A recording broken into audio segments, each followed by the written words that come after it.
Mark, another fourth quarter here this week that you just withstood a bit of a barrage and made the plays that you needed to. What stood out about the final 4 or 5 minutes? Yeah, great resilience and execution. I thought, we opened up a nice lead at the end of the third. They made a really good run to make it really close to start the fourth, and then we had to answer a lot of plays. I thought we made some big shots. Credit Phoenix, they played really hard and didn't go away and put a lot of game pressure on us, but our guys delivered with the offensive plays and the execution on the other end of the floor, and we obviously made enough plays to get the win. And then I want to ask you about JDub's playmaking. He had the 8 assists and seemed to really set Chet up on a platter, and that chemistry between the two of them and the amount of minutes they played together seemed to just be hitting right on track right away. Yeah, I mean he played the right way, and he really competed. I thought the ball pressure, it was like he played yesterday. With the way he was pressuring the ball and heating the ball up, it was really impressive actually for a guy that hasn't played since Game 7. So. We got to work him back in. We had a lot of change tonight, without Hart, without AJ. Then you add him in. K-Rich is only in his second game. So a lot of Chet at the 5. It's just kind of a lot of things that were different right away, which made it a little bit clunky, but it's giving us something that we have to work through. And I was really happy with the way we just kind of stuck with it tonight. We didn't get inconvenienced by that or frustrated with the game. We just played the next possession, did the best we could. I thought, he controlled everything he could control and did a nice job. It's a good start for him.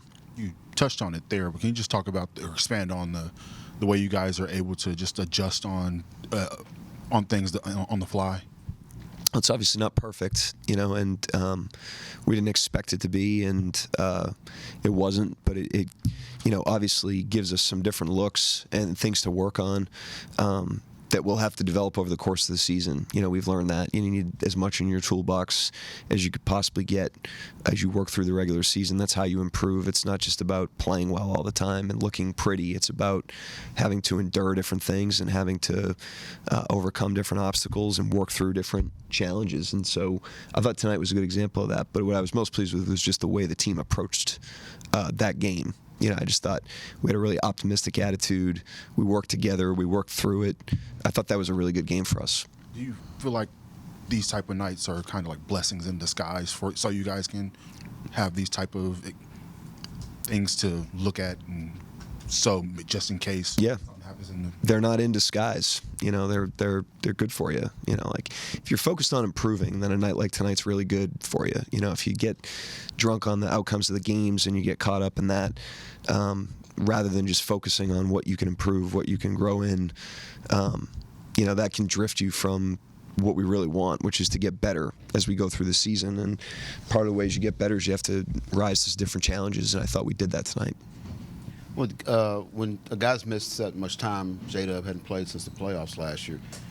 You watch him in practice, but do you run some stuff for him early, or just kind of let him play and kind of work through everything himself, or how do you handle it? Let him play for the most part, especially early. Just let him get in the game flow. Don't try to push the button too much. And then once he got into the game, he's obviously going to be a big part of what we're doing. So getting him back, integrated and getting him back into his normal spots was a priority. But without disrupting the team. And I thought, he did a good job of approaching the game and the team, and I thought the team did a good job of approaching, integrating a player back in. And so those are the two ingredients you need to have a good starting point, and we have a good starting point with that now. He had a point there, his wingspan, when he and Shea forced a violation on the other end, then the tip, and then he got a steal. That's a pretty big defensive presence you can have on your guards. Yeah, I love it. That's, when he starts heating that ball up like that with the length and the tenacity, that's one of the most fun things about him as a player, and so those are the things you miss when he's not there, it's just the spirit he brings to the game, because he plays hard every single night under every circumstance. Tonight was no different. So it's great to have him back. He's a huge part of the group on and off the floor. Like I said, there's a lot of invisible work that goes into a return to play like that. And so anytime a guy, K-Rich, works back like that, we're really happy for them and happy to have him back. More on Dub. From a leadership standpoint, it seemed like he went out there and he wasn't looking for that big euphoric shot. He was just more interested in getting the team involved and stuff like that. Just Can you talk about how valuable it is to have a player that like really is team first and not hunting shots, even though they're known for their offense? Yeah, I mean, it was the last thing I worried about with him. He always competes and he always plays the right way. So I didn't think tonight would be any different. It wasn't. And we've got a team of people that have that mentality, and I think it's contagious. So I thought not only did he play like that, but I thought Shea's great in these situations. I learned that last year when we brought Chet back. I was just so impressed with his floor game when he's aware that we're trying to work through some stuff. Like, he really provides a lot of space. Kaysen got going early, Lou got going early. It wasn't just Dub and Chet. I thought Chet played the whole team plays the right way, and so that gains positive momentum. It gets the ball rolling down the hill, and that's why we have a good team, because guys are willing to invest in the team itself. I know defensively you've talked a lot about you can't take away everything, and Jay Will, despite being like a high 30s guy for most of his career, that's been one of the things that opposing defense has been sort of okay with. But this season, it seems like teams are attacking him more on closeouts, or he's attacking more closeouts.